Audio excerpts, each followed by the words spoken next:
Yo, what's good, everybody? We back with another one, man. Special guest, Benjamin the Brain, Boss Magazine, Backroom Jay Podcast. Coolin. Jay Coolin in the building, man. So we gonna jump right at it, man. First things first, bro. That performance you just put on, bro.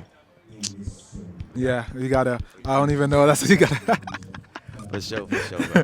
You ain't Fire, man. that shit hot, you know what I'm saying? Hot, you know what I mean? You in church, this church, you know what I mean? Scream hot. So you want to start with me? No, go ahead. Go ahead. Okay, so I want to jump right into this book, man. Before the show, they expressed that you're a published author, man, and that's major, bro. That's fire, bro. Just like to hear that we don't really get to meet a lot of published authors, especially in today's age, because everything is digital. Everything is there's a lot of things that's not really tangible, bro. So just to see this and look through this, bro, just want to say congratulations. I don't know when, you know what I'm saying? I don't know when you started with this, bro, but just congrats. I like the way it looks, man. I haven't really got a chance to read one, but I like the way everything is looking as far as from a visual standpoint. So this is called Soul on Black by Benji the Brain. Where can they find this before we even start? It's self-published, so I'm actually selling it myself. It's not on Amazon or anything, just, old school, grit and grind. How much is it going for? It's only $15. 15. After that performance, bro, you need to definitely up that price for sure, man. So I definitely want to jump right into it, man. So like we about to ask everybody, man, I definitely like to start where you began with your journey with poetry, because you did say you was a rapper and now you transform into a poet. So I definitely want to talk about that transition. Yeah, like I used to do the music first. Once that's actually where the poetry came from. Once the music stopped, it was like, I just needed an outlet. So when I would feel a particular way, I would just write about it. And that was it. I would just write about it and put it to the side and, spit something for one person and then for another person. And then it's like, hey, you should such and such. So, I would hit an open mic every so often. And then I guess you do that enough times and now you have a moment, you have moments. And that's kind of what led me to where I'm at now. So. All right, so to kind of piggyback on what he was saying, man, that performance was really super dope. Congratulations again on the book. You feel me? Gotta support Soul of Black. So I just wanted to ask, what was that performance? And you performed three projects. What was that? And I got some questions about that too. So go ahead. The first piece I performed is actually the title of the book. It's called Soul on Black. It's basically like a love song to the culture, to how we look. And, all the times I've been told, my hair nappy and, you too dark and get out the sun. It's a love story to that, you know what I mean? And all the things that make us how we look, That's really what it is, a ode to the blackness. The second piece, like I kind of said before, I spit it. It's really just a braggadocious because, I think a lot of people, one thing I noticed being on the poetry scene is a lot of people have a misconception about poetry still, I think. They think it's, Shakespeare and, oh, you broke my heart, I love you, you know what I'm saying? And then, you hear some of the poets that we have down here and it's like, oh, shit.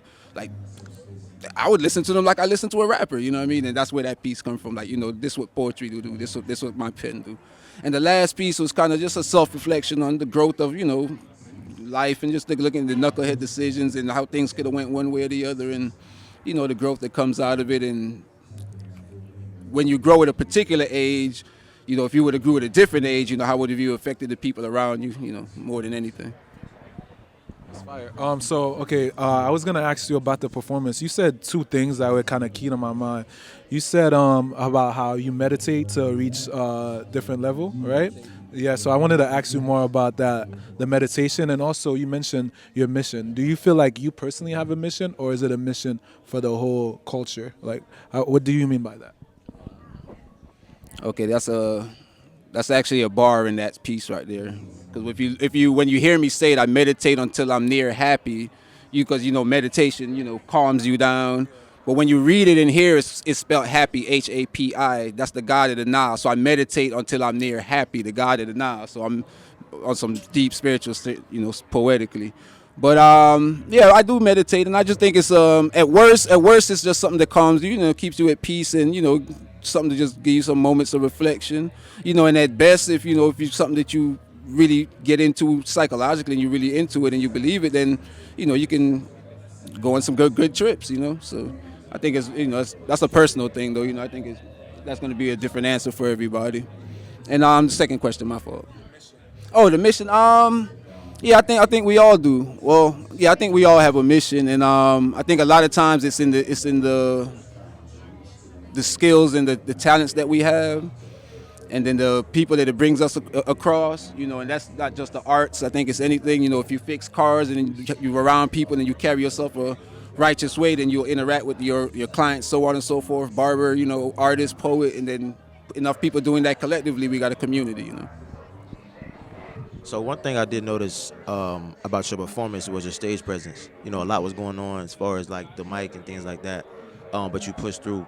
Over time, man, talk about that, just gaining your confidence, because people think that this thing that we do, that we call art, man, is easy, that you could just get up there and just do it, man. I want to definitely speak to that point about how just your confidence didn't like waver as you were performing. Yeah, like you kind of touched on this, like just like sports. Like they said, you wasn't with me shooting in the gym. They don't see the behind the scenes work. The how much times I spit a poem to myself before a person even hear it, or like I say, I'm part of a poetry group, or a lot of that is feeding off of them. Like I see them go up there and do it. It's like it motivates me to want to push and give my best performance. So a lot of it's putting in the work. Like there's a lot of it's work. Like the writing might be different for everybody else, but I think to actually be on the stage and actually, or you get like y'all in front of a camera, it's not just in front of a camera. You have to know like angles, you have to know brevity. It's a lot with being on stage. Like you said, I had to be aware of the microphone. Once I knew it was there, it was just I know I had to keep it in subconsciously because I couldn't look down at it, because I got to remember a piece. I got to make eye contact. It's a lot that goes with it. So I think a lot of it comes from repetition and practice, and I'm shooting in the gym. So we're gonna just wrap it up. So I just want to ask you your inspirations, and just who your inspirations, and to just shout out whoever you love.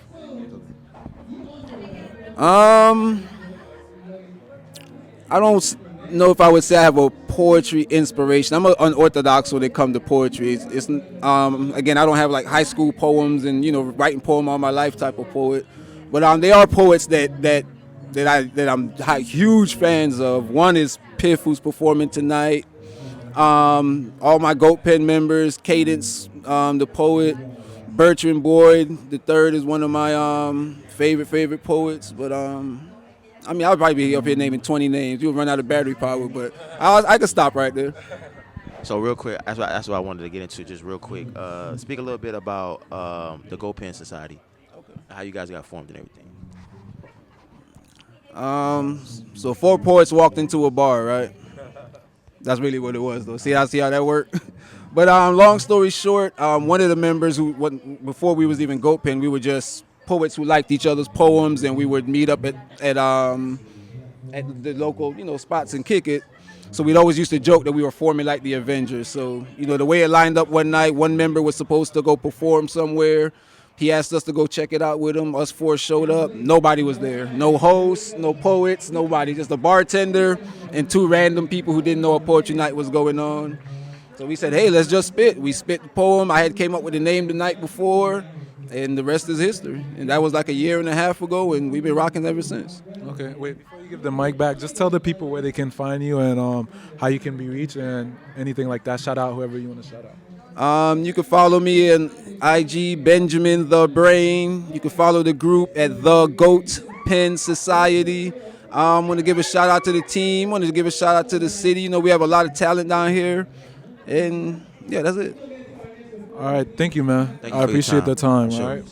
Hey, man, one more thing. So definitely, man, support, man, black authors. Support black authors, man, whether they're independent, got that thing everywhere, man. Definitely, man. Soul on Black, man. Y'all definitely go get this, man, for sure. All right, shout out to that boy, man. Let's go.